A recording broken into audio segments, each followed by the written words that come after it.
दोस्तों, एक्टर के लिए सबसे बड़ी बात क्या हो सकती है कि कोई विशेष जमाना उनके नाम रहे या फिर उनके नाम का डंका हमेशा बजता रहे।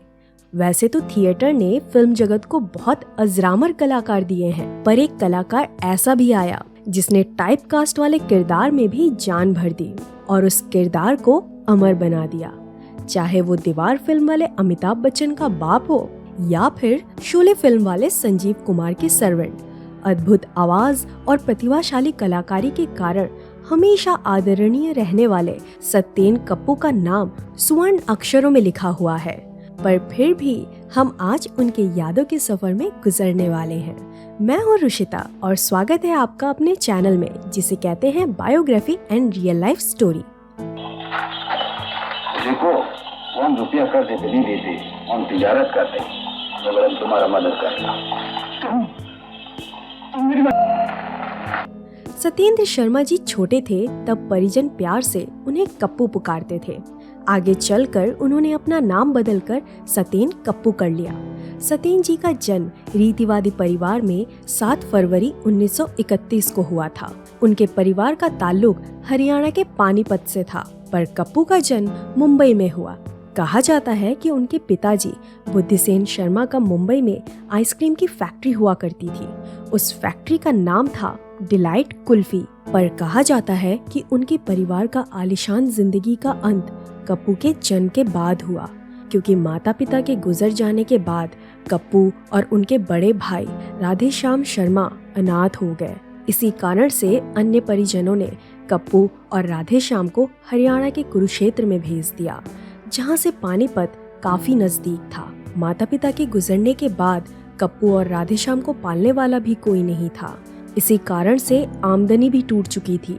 इसको देखते हुए दूर के रिश्तेदारों ने कप्पू को कुरुक्षेत्र के संस्कृत विद्यालय में भेज दिया, जहां उनके रहने की व्यवस्था भी की गई।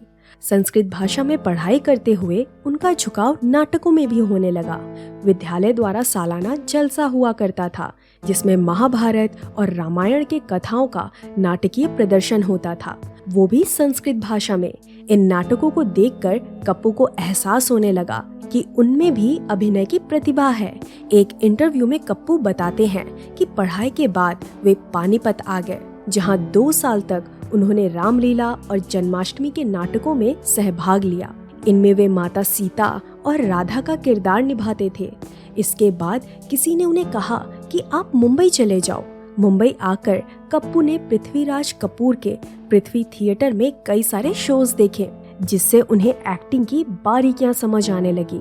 जिसके बाद उन्हें पता चला कि यहाँ थिएटर एक्टर्स का एसोसिएशन है और वैसे भी उन्हें थिएटर में ही काम करना था। इसी वजह से 1953 में उन्होंने इंडियन पीपल्स थिएटर एसोसिएशन की मेंबरशिप ली और यहीं से उनके अभिनय जीवन की शुरुआत हुई। इप्टा में आने का असली मकसद ये भी था कि उन्हें थिएटर सीने से लगा के रखना था। पृथ्वी थिएटर में दीवार और पठान इन नाटकों के कारण उन्हें थिएटर की अहमियत समझ आई। इप्टा में हिंदी के अलावा मराठी नाटकों में भी कप्पू सहभाग लेते थे। कहा जाता है कि उनके ज्यादातर नाटक मराठी में हुए हैं। नाटकों में काम करते हुए उन्हें बतौर जूनियर आर्टिस्ट फिल्में मिली।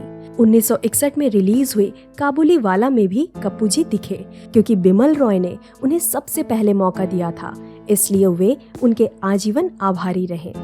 करीब करीब 10 साल तक कप्पू जी ने छोटे छोटे किरदार निभाए, पर उन्होंने ज्यादातर समय थिएटर को ही दिया। एक इंटरव्यू में कप्पू जी बताते हैं कि उन्हें कैमरे का ज्ञान नहीं था।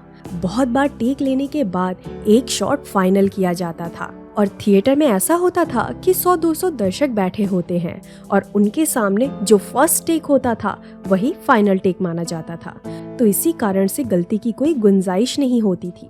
फिल्मों के प्रति उनका करियर 10 साल के बाद यानी 1971 में चलने लगा, जब प्रसिद्ध मराठी साहित्यकार PL देशपांडे द्वारा लिखा हुआ मराठी नाटक का हिंदी में प्रदर्शन हो रहा था। दर्शक गण में जाने माने फिल्मकार बैठे थे। सत्येन कप्पू ने इस नाटक में कमाल का अभिनय किया, जिससे बैठे हुए 3 फिल्मकार बहुत खुश हुए। उस दिन कप्पू को लगातार 3 फिल्मों का ऑफर मिला। नरेंद्र बेदी की जवानी दीवानी, शक्ति सामंता की कटी पतंग और रमेश सिप्पी की सीता गीता। इन फिल्मों का ऑफर मिलने के बाद सही मायने में सत्येंद्र कप्पू का फिल्मी जीवन शुरू हुआ। 1972 में जवानी दीवानी के रिलीज के बाद सत्येंद्र कप्पू की प्रसिद्धि इतनी बढ़ गई कि हर 3 फिल्मों के बाद उनकी कोई फिल्म जरूर रिलीज होती थी। अपने जमाने के महान अभिनेता अशोक कुमार के वे फैन हुआ करते थे, इसलिए उनके किरदार में अशोक कुमार की झलक मिलती है। अमिताभ बच्चन की कुली फिल्म के शूटिंग के दौरान एक शॉट में उन्हें नदी में डूबकर मर जाने की एक्टिंग करनी थी। सत्येंद्र कप्पू ने बखूबी से ये शॉट पूरा किया, पर खबर आई कि जहां सत्येंद्र कप्पू का शरीर तैर रहा था वहां का पानी बहुत गहरा था। अगर थोड़ी सी भी गलती होती तो सत्येंद्र कप्पू की जान चली जाती, पर सौभाग्य से खतरा टल गया। कप्पू जी ने अपने जीवन में हर प्रकार के किरदार को अंजाम दिया। उनमें बाप, बड़े भैया, विलेन, कॉमेडियन, मजदूर, गरीब, अमीर, इन सभी किरदारों का समावेश है। पर 1975 में रिलीज हुई शोले फिल्म में रामलाल की भूमिका आज भी प्रसिद्ध है। डॉन, दीवार, संतान और काला पत्थर में भी सत्येंद्र कप्पू ने लाजवाब अभिनय किया था। करीब 400 फिल्मों में काम कर चुके सत्येंद्र कप्पू को आपने राजस्थानी, गुजराती, भोजपुरी, मराठी, अवधी फिल्मों में भी देखा होगा। अपने जीवन में एक जैसे किरदार निभाते हुए उन्होंने उन फिल्मों में भी काम किया जिसमें वे जीवन और कन्हैया लाल जैसी एक्टिंग करते हुए दिखाई देते हैं। 1975 की धर्मात्मा फिल्म में उनका किरदार उसी बात को दर्शाता है। ऐसे ही मजेदार और सामान्य इंसान के किरदार से उन्हें प्रसिद्धि के सितारे देखने को मिले। उनके वैवाहिक जीवन की बात की जाए तो पता चलता है कि उनकी शादी 1951 में कैलाशवती के साथ हुई थी, जिनसे उन्हें 4 बेटियां भी हुईं। उनके बेटियों के नाम हैं उमा, विनीता, तृप्ति और दीप्ति। इनमें से तृप्ति टीवी धारावाहिकों में लेखिका का काम करती हैं। पर जैसे कि विधि का विधान है कि आए हुए हर इंसान को जाना पड़ता है, अपने जीवन की हर सांस फिल्म जगत और थिएटर को देने वाले सत्येंद्र कप्पू का देहांत 27 अक्टूबर 2007 में हो गया। उस वक्त वे 76 साल के थे। और आपको बता दूं कि उनके देहांत के 1 साल पहले ही उनकी आखिरी फिल्म सरहद पार रिलीज हुई थी। तो मैं थी आपकी अनामिका। मेरी सुनाई हुई कहानी आपको कैसी लगी ये हमें कमेंट सेक्शन में ज़रूर बताइएगा, और हमारे channel biography and real life stories को सब्सक्राइब करना न भूलें। नमस्कार।